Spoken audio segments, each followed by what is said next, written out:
Hey everyone, welcome to episode 3 of How to Make Your Own Miniatures Game. I am Rick Graham, owner of White Light Media and creator of the Revelation Skirmish and Field of Legends miniatures games. And I haven't been very good about this, but I need to try to be better. So I'm prioritizing this at the beginning.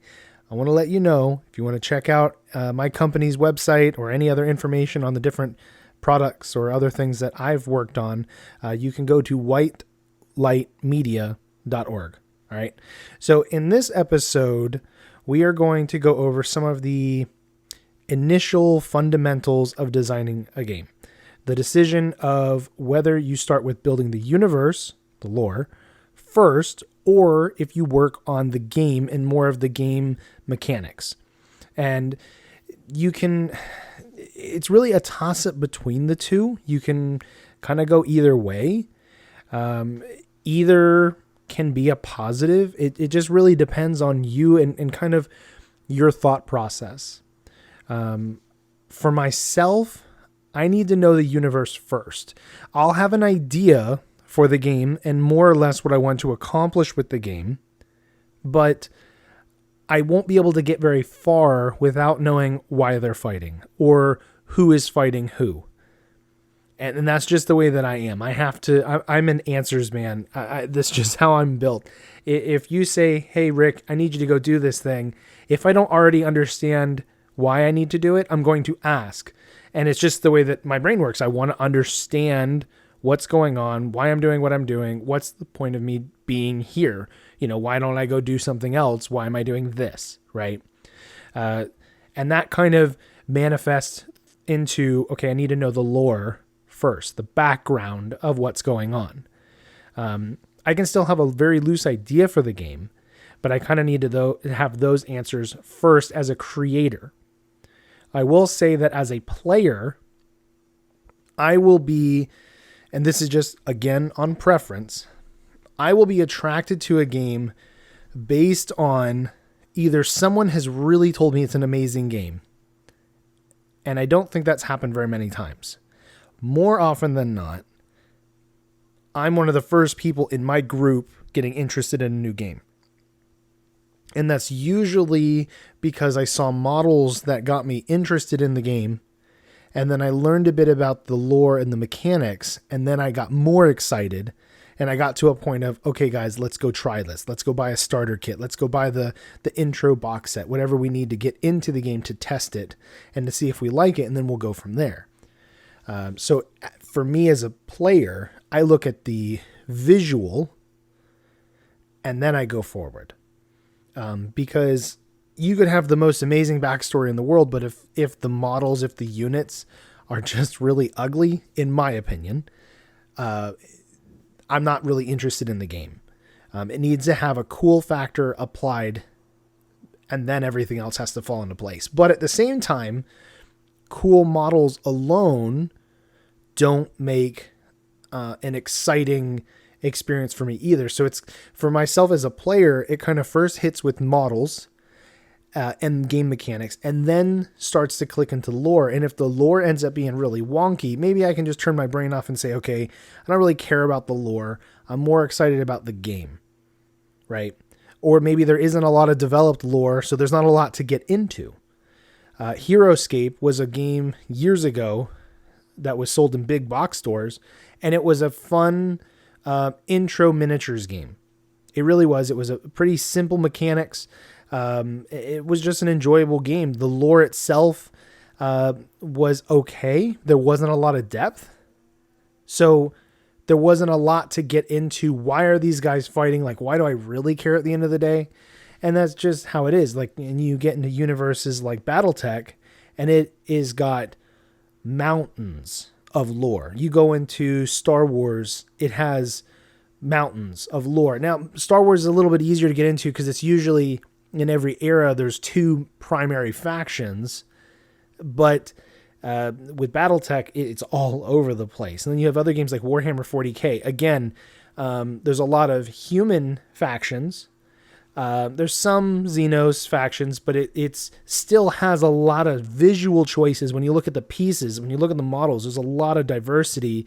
You're not playing with like 3 factions. You've got a lot of other choices to go with. So it will eventually for me get to lore. When I'm in the creator seat, I have to know why the lore is the way it is or why they're fighting, and then it'll kind of build up from there.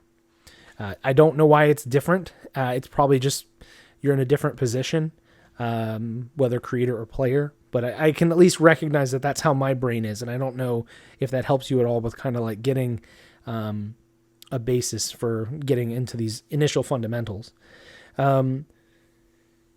Your game will need lore of some sort. You won't be able to do basically nothing unless...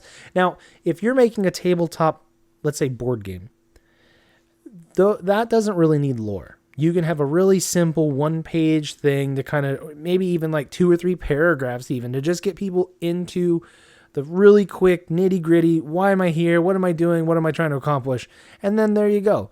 And you don't need anything else.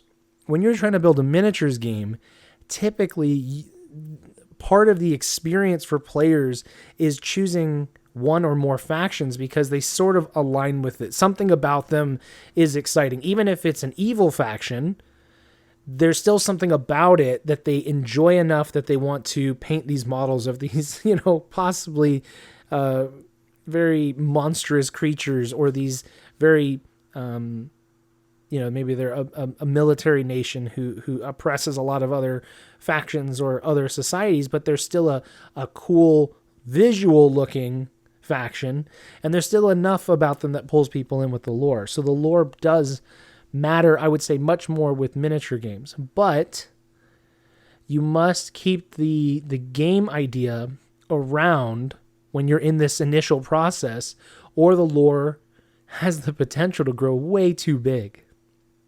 As an example, if you were to spend a decade, because I know how some of us creators are, we start building something, we're like, oh, that's a bad idea. Oh, I got this other cool idea. And then you start getting into it and you're like, oh, okay, no, that's a bad idea. Or it's a good idea. And your mind just explodes with all this potential. And before you know it, you've spent maybe years developing the lore for this game you want to make, but you haven't yet made the game. So what have you accomplished at the end of the day? You have to remember that the game is why you're here. Now, maybe you're trying to do it in multi-levels, right? For me, Revelations is its own sci-fi universe. It's something I'm trying to build to one day be a large, well-known brand within miniature gaming, at least, that has multiple main factions, a lot of interlocking lore and plot. And then the game has a lot to build from because it's got all this really awesome excitement in the stories, right? But with, for example, my Field of Legends game that I'm building, that game is thinned down. That game has enough lore to move forward, but it's not so much lore that I'm going to build a bunch of novels. Now, I may end up writing a novel series to go with Field of Legends, but Field of Legends doesn't have enough, at least in the way that the idea is developed currently. It could continue to grow and expand, but as it is right now, there isn't the same sort of potential. It's mostly for a game, while Revelations is mostly... I could go either way. It's either mostly the novels or mostly the game, but either way, it's both to me. They go together. For me, the ultimate experience for my readers or my players is that they participate with both. They read the novels, they buy the supplement books that are more for the game, and then they also play the game because that all kind of goes together. But if a player were to only read the novels, or actually I'd say a reader only reads the novels, that's fine. If someone only plays the game, that's fine. Because there's enough there for them to be involved, hopefully, as I continue to develop these products, years and years and years. With Field of Legends, it's the game. If the game fails, that whole entire brand fails, because there's not going to be something else to kind of pick it up and kind of go. All right. So I would suggest that if you are not going to write novels, or let's say lots of other fiction, like short stories or field manuals, codexes, whatever kind of other lore. Now, granted, you can use some of those components for the game, but we're talking mainly the lore at the moment. If you're not going to do those things, that you should instead try to limit the overall size of the lore content. Keep things detailed enough, yet also vague enough so that you don't get lost. By that, I mean, kind of like the initial example I was giving where like you could write for years to develop the lore for the game when you know you're not really planning on writing novels. So why are you so infatuated with the lore being 100% right? Build the game, then build lore to solve the problems that you need for the game. So like you need to know, okay, who are the protagonist forces? Maybe it's a 2 or 3 or 10 or 12 faction thing. Who are the primary factions? Who are the primary leaders or the primary heroes that you need to know about in order to play the game? And, you know, just some basic backstory of like, why are these factions fighting? How does the science in the universe work? And that's more of a thing for you. But, you know, whether you want it to be more space opera or you want it to be very literal, grounded reality science fiction, or something in between that's still, you know, fairly grounded, but still kind of got some like fantasy elements mixed in the sense of you don't have to have like a science degree to understand everything going on, or anything in between any of those. Right. So you have enough details so that the player feels like, okay, there's some depth to this. There's some development here. I understand enough to grasp why these factions are fighting, or why whatever the setting is for your game. My mind is going to immediately go more to a miniatures game where you're fighting, whether that's war, small skirmishes, team-based, something. So my vernacular will probably be there. But if you have some other theme going, maybe it's a sports kind of game like Guild Ball or something, you might have a different setup. But just know that's kind of what I'm saying. You can use it how you need to. You only need to answer the questions, though, that you absolutely need to be able to move on. What do I mean by that? Well, when you start asking, okay, who's the main factions? Maybe yours is a good versus evil. Okay, so who are the good guys? Who are the bad guys? You know, why are they fighting? What happens if one wins? What happens if the other side loses? Certain questions that kind of help you start to develop and build out the lore and flesh it out. Now, I can tell you from experience that it is so easy to get paralyzed with indecision. I really don't want this to happen to you. When I first started getting the idea for Revelations, it was something like 13 years ago now. And I had all these really cool ideas. I had a general idea of the factions and what was going on, what was the plot, and I really wanted to build my own miniatures game based off of it. And I had all these ideas and all this stuff, and I didn't know what to do with it. And it felt so big that I ended up getting so intimidated by it that I basically just boxed it up and I shelved it in my mind. And I said, I'd love to do this, but I don't know how to. And I'm so concerned that I'm going to mess it up that I can't do anything. And that wasn't a fun experience. And I came back to it about 10 years later from that point. And I started realizing, if I don't do this, I'm never going to do it. If I don't just start, if I don't just make myself make decisions and resolve some of the questions that I have and move forward. And one of the things that really helped me with the lore was I made a conscious decision that I only needed to answer what I needed to for what I was working on. So with the lore, I had a general idea of a number of different elements. But I didn't know enough specifics, because if you really think about it, if you were to go and write, we'll pick something really big mainstream, Star Wars. If you were to go and write Star Wars, knowing all the ideas in your head of all the movies you watched, all the games you played, all the books or the comics that you've read. Now, if I tasked you with, go make your own Star Wars, but use this as a general framework. You would have to answer so many questions. You have all these planets, all these heroes, all these villains, all these factions, all the tech, all the history, how all these things click together.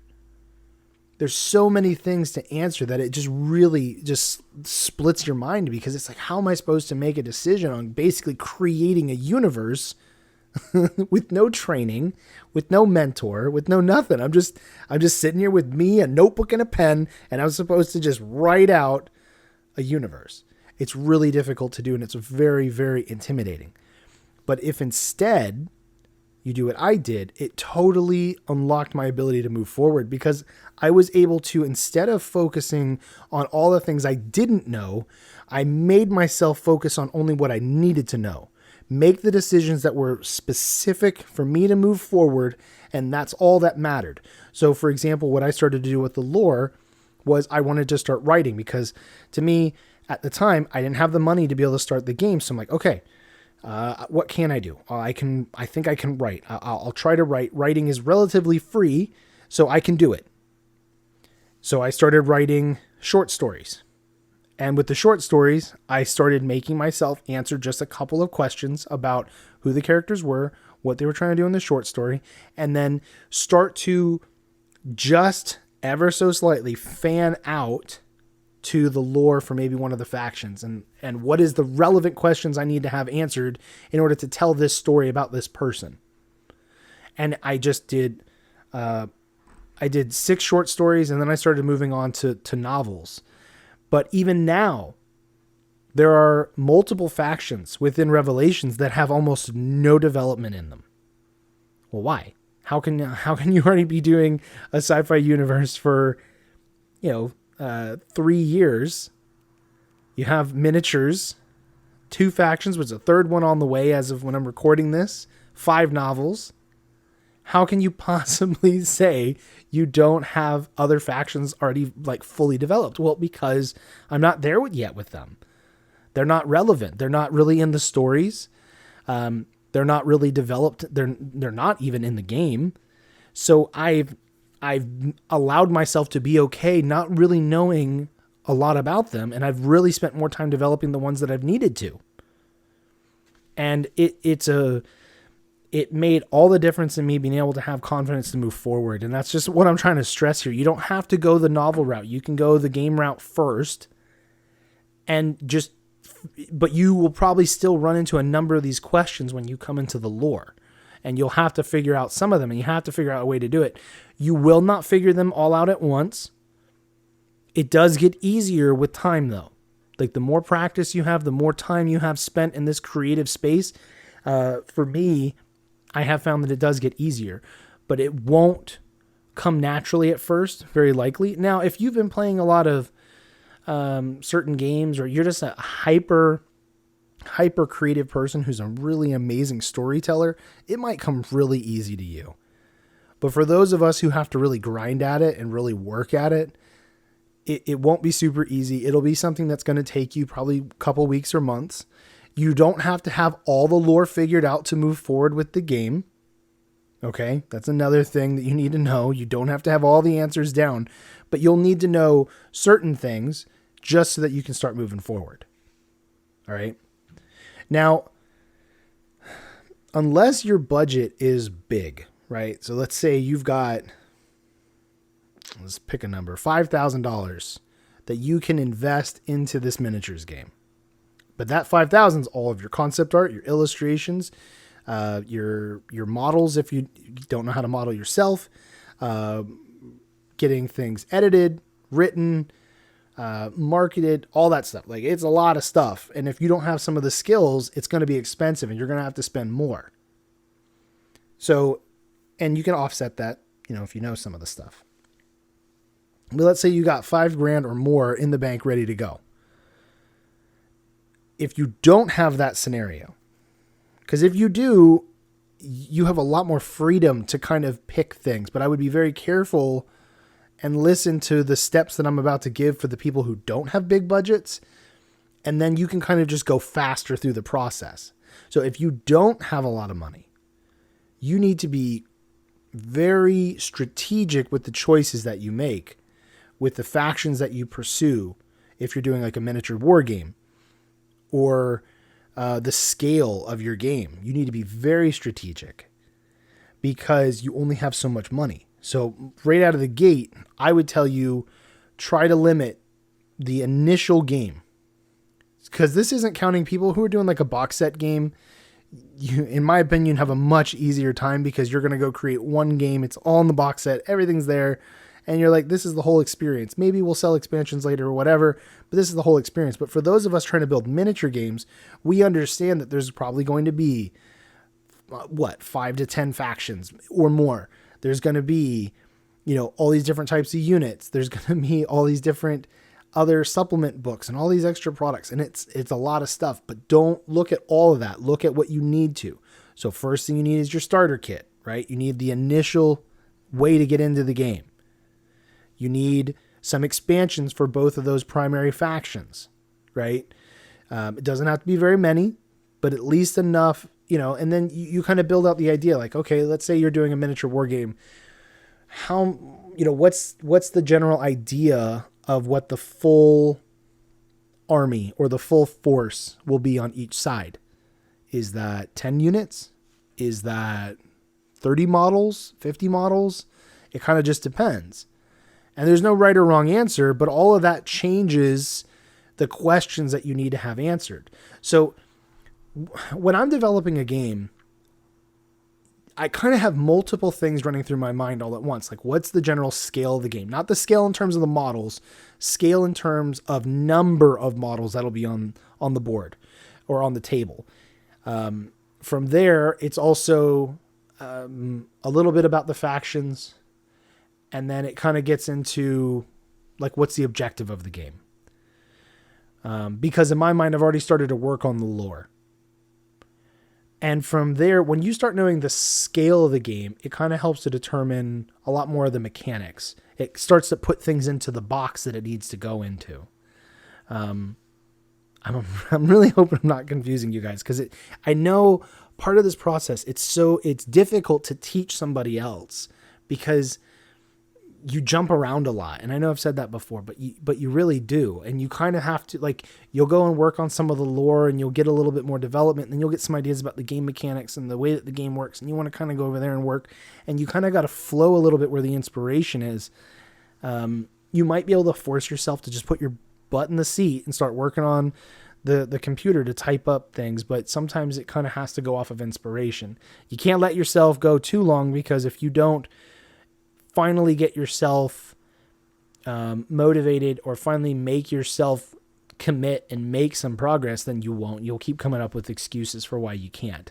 And I've gone in and out of different funks where, I've written a novel or something, and then I just get distracted with some other stuff that I shouldn't have, and then you don't make the progress that you want, and you need to, and you got new products you're trying to develop and all this. So it is difficult sometimes to stay motivated, but that's a separate discussion from doing the basic fundamental stuff that we're trying to discuss here. So as far as with the budget, you are trying to limit the number of factions, which will hopefully limit the number of models as a total, because the more factions will hopefully introduce new models. When you're trying to pick the factions, I would say this is a little bit of a mixture between the lore and the mechanics of the game. You want to pick factions that have certain characteristics that are relevant to the nation. So for example, with Revelations, for Revelations Skirmish, I picked the Core Republic and the Union of Stars to be the two factions I wanted to start the game with. There are 10 primary factions within Revelations, and then there's an untold number of sub-factions that I haven't fully developed yet. So I know that out of the gate, the game will eventually have 10 factions if we continue, plus sub-factions.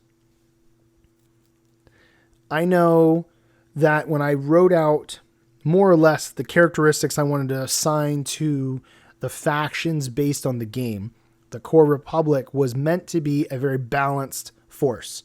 They were going to be kind of the example and kind of the starting point that the other factions would have. So in my mind, there will always be one faction that is balanced. They're the middle of the road. They're not really the best at anything, but they're decent at everything. Then you'll start to have more of extreme changes and maybe combinations of. So like you'll have one faction that really focuses on speed and attacks, or another one that really focuses on melee attacks, or another one that really focuses on ranged and defense, or another one that works on, whatever, maybe a lot of special abilities. So you'll kind of start building out all these other factions to have wackier kind of characteristics. Now that doesn't mean that they won't have a balanced unit within their faction roster, but you're still choosing that faction to overall be known for what? Speed, defense, health, special abilities, range, melee, and different things. Maybe they're just really strong. There's all sorts of things, and it kind of depends on the mechanics that are in your game.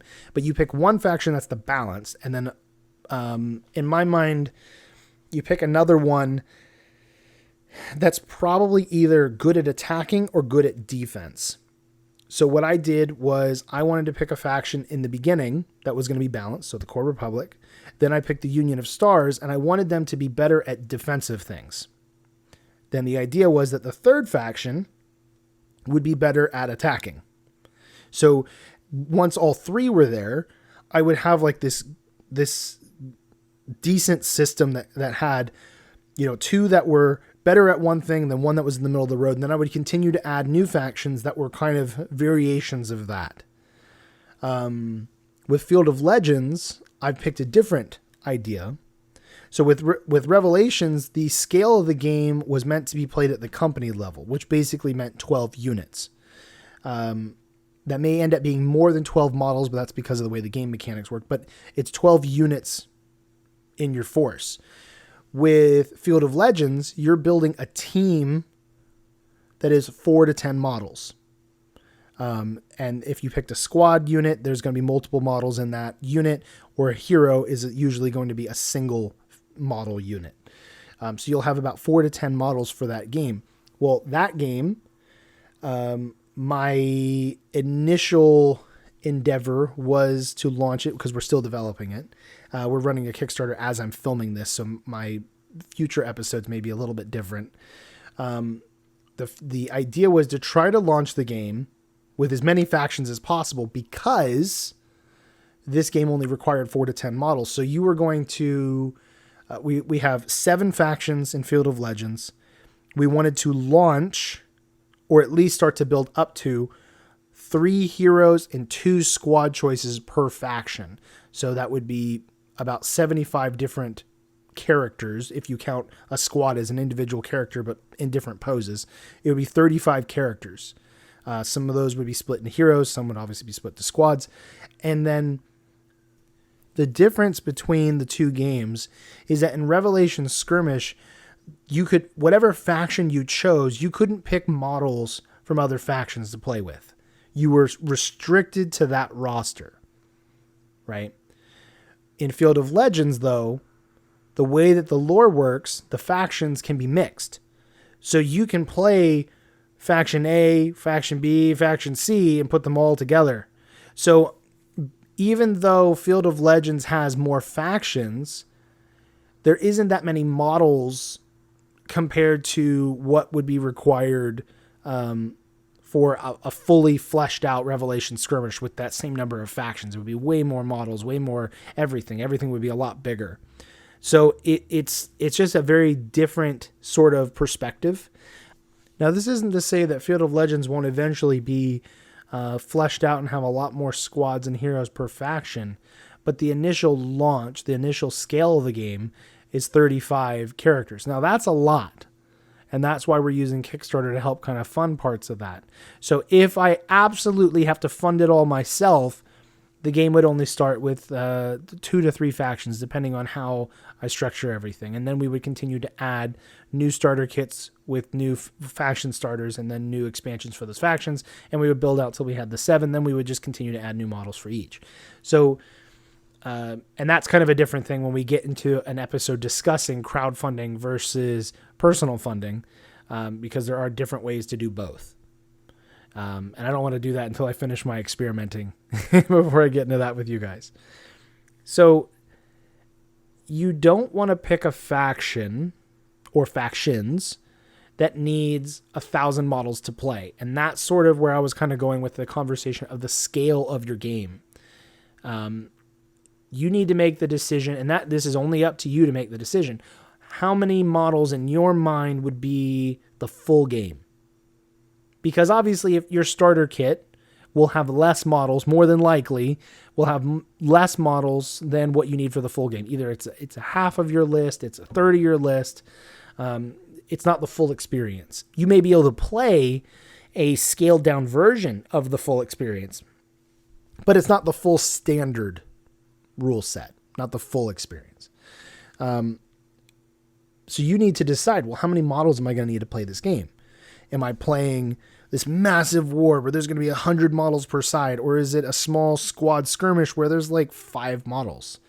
That changes so much. That also alters what you need to know for the lore. So that's why it matters, and at least in this context. I would make a recommendation that I would not encourage your first game, while you're still a very small company, to come out of the gate with a game that requires hundreds of models to play. Even maybe dozens of models to play. The reason being, all of that costs a lot in development. And it kind of, for example, Revelation Skirmish was originally going to be more of Revelation's Battalion. And what's the difference? Well, Revelation Skirmish is company level, which means, like I said, about 12 units per side. The battalion level would be 36 units. I realized that as the deeper I got into the game development and I started doing the financial research of, okay, how much would each model roughly cost? Okay. And then that would mean how much would I charge for it? Okay. And then how much would, okay. So each player would need a lot of money to really get into the game. Just the standard game, because I wanted to play at because to me, I wanted to build my own massive miniatures war game that moved and flowed well so that you could finish the game within a couple of hours, as opposed to it takes a whole day. A lot of games that I have played, I love large scale battles, but they take too dang long, and the rules are either too simplistic, or they become too clunky, or they're too slow, and it just ends up being a drag. So I wanted to develop something that was what I've always wanted to play. But then reality hit me when I realized how much money my players would have to put up. It'd be a couple $100 just to get into the game. Well, I know that if most people or if a lot of my players have similar personal financial situations that I do, or that they don't have hundreds of dollars to put down on a game they've only just now heard of. So I decided to scale the game down from a 6x3 with up to 36 units per side down to a 3x3 space with up to 12 units per side. So I was able to accomplish two things. One, I made it more accessible because a lot of people have a 3x3 space. Or it might be a little smaller, it might be a little larger, but they very likely have a 3x3 space. It's unlikely they have 6x3. So I was able to make the game more accessible for people to play at home. And because the scale of the game was reduced from 36 to 12 units per side, I cut the cost to a third. So I made it more affordable. So now, if you wanted to play the full game and you wanted to have a little bit of variation in your list so that you could change it as you'd like, I mean, you need $200 to $250 to play and have a fully fleshed out faction. That's pretty good. If you compare that to Star Wars Legion before they started increasing all their prices, that's pretty comparable. And, I wanted it to be something that people could get into. I didn't want new potential players to look at my game and say, man, these are some really awesome models. I wish I didn't have to take out a small loan in order to get into the game. I don't want that. I want people to be able to get into it.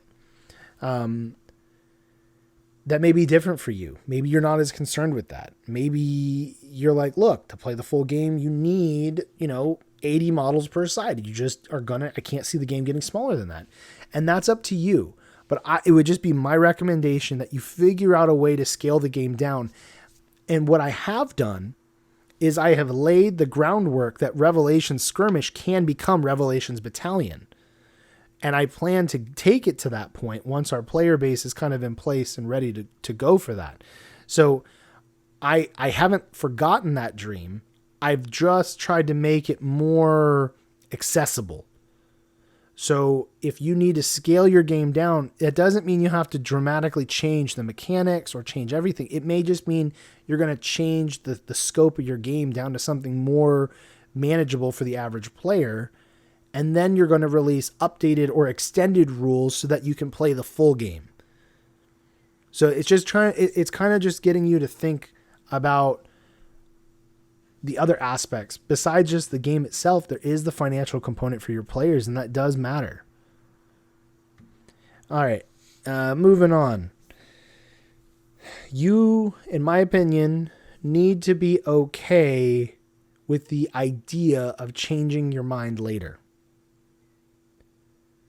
Nothing is written in stone. Until your game is released, nothing is in stone. Once you, say you try to release some short stories or novels, you might start putting some of the fiction into a box, but the game is still not in a box until you release it to the public. And even then you can still make updates. You can still make changes. In a later episode, we're going to talk about the difference between a living and a static game, and why I made my decisions as I did as a creator. But for now, in your development phase, you need to be okay making changes, shifting directions, altering the course of the game, because you can't put yourself into I made a decision 5 years ago when I first started working on this game project in and out when I had inspiration, and now here I am and I put myself into a box. I don't see how I can make this game engine work. Well, then throw out the idea that's got you stuck, or alter it, force it to be altered in order to move forward. You may make a decision at some point, either on lore or on the game mechanics, and then find out you don't like it or it's not going to work. And you have to be flexible enough that you're going to make progress. You can't move forward without taking a step in a direction. You can always alter course, but you have to be moving. If you are completely stuck and you can't make progress one way or the other, that's a bad place to be. It's a really bad place to be. You need to start making some sort of decisions. This doesn't mean big things like, we're going to do 20 models per side at launch. We're going to do all these big things. I'm talking about mechanics. You're making decisions about how the rules are starting to be formed. What's the scope of the game? Who are the main forces that need to be involved? The types of units that are going to be involved. For example, let's say your miniature war game is going to be kind of a squad base, so sort of like a Warhammer 40K. So you're going to have sort of that scale where you're going to have maybe 28 millimeter models, and they're going to need maybe, let's say, 15 to 20 models per side. But some of those are going to be in units like squads. Others will be heroes, and there might be a vehicle or two. Perfect. You can start there. And then the other side is going to be pretty much the same, but they're going to have their own quirks about them. Great. That's awesome. You've decided on, let's say, 2 heroes, 2 generic squads, and 2 vehicles per side. Fantastic. You don't need to know all the different vehicles that these factions have in their inventory. You only need to know about the 2 vehicles you need for this game. Well, actually 4, 2 for each side. That's all you need to focus on. You don't need to know about their aircraft. You don't need to know about their spaceships. You don't need to know about any of the stuff that's not relevant to the game getting developed. From there, and if you get the idea, you're like, okay, this is the type of fighter craft they have, that's great. But if you get lost on a tangent where you're going to go spend a whole day or a whole week building lore on things that your players aren't going to see in artwork or in illustrations or in the models, then what's the flipping point? And I can tell you, as a creative person, I've done that. I have gone off and I've spent hours working on something that afterwards, when I got done with it, I'm like, what progress did this help me with? What did this help me improve with the game or move forward with the lore? Or, there's some of the stuff will take you time just because it is difficult when you're first getting started. But man, you can easily get lost on some rabbit trail that's just not important enough to take away from your progress in the game right now, or in the lore right now that you need for the game. But you still have to be flexible that while you're developing this, you can alter course. Maybe you make a decision. You're like, okay, this is what type of tank I want them to have in the initial launch of the game. And then you start, maybe once you get into play testing, you're like, you know what?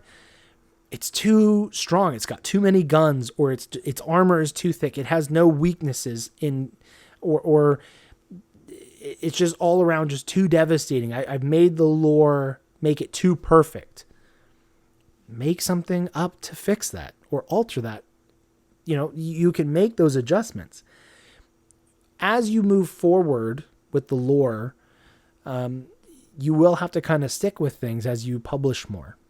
Even if you're just doing social media posts, you should try to keep things, together and moving forward, and try to keep a consistent conversation going about your content. But until the public sees it, man, you can change it as you need to. But I will say, don't take that as a blank check to say, Rick said I can edit this thing forever and I can make changes forever. No, at some point you need to make a decision. You need to move forward, and it needs to be good enough. And I hate that phrase, good enough. I honestly do. But you will not be able to make it perfect. Because you're a small operation. You have to just give yourself permission to move forward, and maybe you'll have to update it later and just make progress. If you were to focus on building the game first, so this is shifting gears. So I spent a lot of time talking about the lore first, but if you were to switch and focus on building the game first, I would probably build out the idea of the game and then dress it up with lore. So it's sort of like what I said, like maybe your miniature war game was going to be like your initial rollout was going to be like 2 or 3 heroes per side, and then a couple of generic squads, and then a couple of vehicles. That's kind of building the overall frame of the game, and then you're kind of adding the flesh to the bones kind of thing. I would say that that's probably the easier route of the two, kind of just making, generic decisions of like, these are the types of units I need. And then, okay, now I need to build lore about them. I don't work that way. For whatever reason, I work the other. I work with building the lore, and then I kind of figure out what's in the force, and then we kind of just move forward from there. So I don't really have a lot that I could give you if that's how your brain works. Like, you want to work very systematically and then add the creative. But I'm sure it can be done. It might even, like I said, it might even be easier. All right. Don't want this episode to get too long. I will say, though, that regardless of whichever method you choose, the lore is very important. But unless you are going to write novels or maybe short stories or other types of fiction, the focus needs to be invested into the game mechanics or model design. There needs to be a primary focus that really drives players. A cool backstory won't sell your game by itself. It may help with some of the initial marketing, but at the end of the day, in my opinion, people are going to be attracted to either the models or the general idea of your lore, and then they're going to want to get invested further from there. And that could take many different roads. Maybe that's a lot more into the lore, because there are some players who are very lore heavy and then models, and there's others that are very model heavy and then lore. But I will say that by and large, unless you have people out there talking about your game or talking about your lore and trying to pull their buddies into it, more than likely it's the models that are going to get their attention. So when you're making the decisions of what types of models will be in the game, it is important to try to pick your initial models, your strategic decisions on models that you can get funded and that still accomplish looking really cool and interesting to pull people in. And I know this is a lot to take in. You're like, Rick, you're trying to get me to think of 10 things at the same time. That's kind of how my brain works. You're kind of trying to weigh and pull in a lot of things simultaneously, or at least rapidly altering. That's kind of how my brain is. But it's at the end of the day, the point I'm trying to make is the lore is important, but it shouldn't be your primary focus unless you're writing a lot of novels, and the novels matter a whole lot. As far as the game is concerned, your models need to work. Your game mechanics need to work. The lore is kind of just why they're there. Most people aren't going to be interested in reading an entire novel before they start rolling some dice or they start painting a model, right? They're going to want to know enough to be intrigued, but they really want to get into the model side. There will be some who really focus on your lore, but they're probably not as common because more than likely they didn't even look at your game until they saw the models, right? So at the end of the day, which one is more important? And this is kind of just a thing. And as we're wrapping this up, just keep in mind, guys, it's okay to make a decision and change direction as you need to. Give yourself that permission. It will help a lot, because you'll eventually get yourself into a box or a corner really. And then you won't know what to do. And you may have to make some adjustments, but you want to be careful at the same time as a experienced person at this point. I want to caution you to not be too hasty to change major things. When I say altering course or making some adjustments, they're relatively micro. When you start changing macro elements, like, okay, we're just going to eliminate this faction. We're going to start with a whole new faction. Well, that could be weeks or months of development.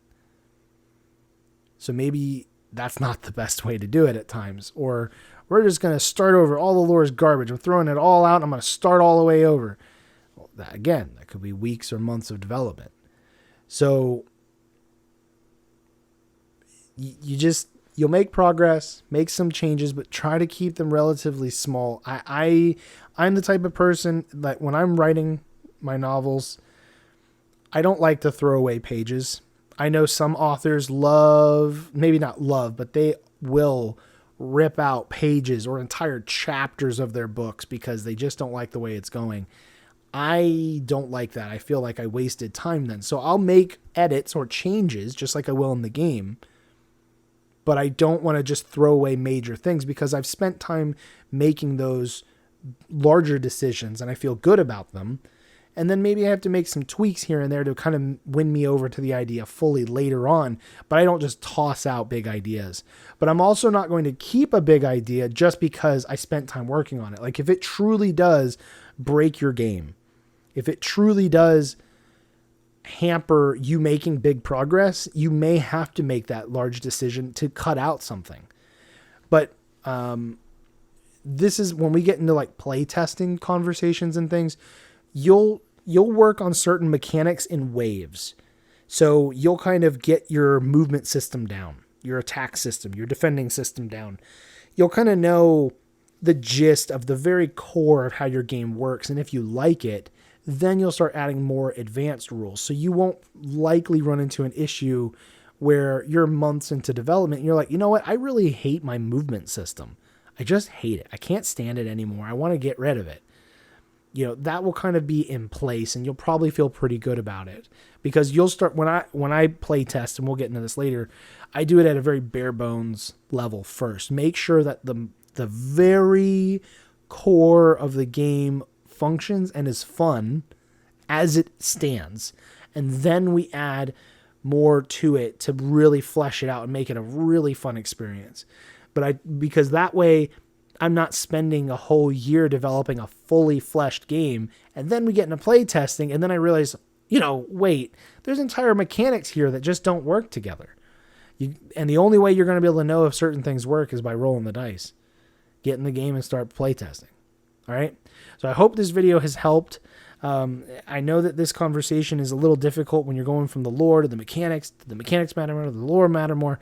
It kind of just ebbs and flows as to what's more important at the time. Right now, in your development, you need to know the scope of your game, the scale of your game, in the sense of how many models are likely to be on each side. And then you start figuring out some, how many factions am I going to launch the game with? More than likely it's 2. Okay. What are their general feels? Is one really balanced? Is one more defensive heavy? One more attack heavy? Melee heavy? Ranged? Special abilities? Speed? All these different kind of quirks. And then you can start developing the types of units would kind of be in those. And these are just ideas. So you might say, like, this type of a tank is just really good at long-range attacks. This fast cavalry unit is really good at, speed and melee attacks. Whatever, you kind of just figure out general ideas. You're not writing stats yet. You're not writing, none of that stuff's being committed to paper. Right now, it's just ideas and getting things in place, and then you're going to start building out from there. All right, guys? Thank you very much for listening to this podcast. I hope that these episodes are helping you guys, and that my sporadic way that I think and operate is still at least something good enough that it can help you guys. I enjoy making these episodes. I don't get to talk about this stuff with a lot of people, so it's kind of cool having an audience that we're building that is interested in the creator side of miniature gaming. So anyway, guys, again, thank you very much. Talk to you guys again next time.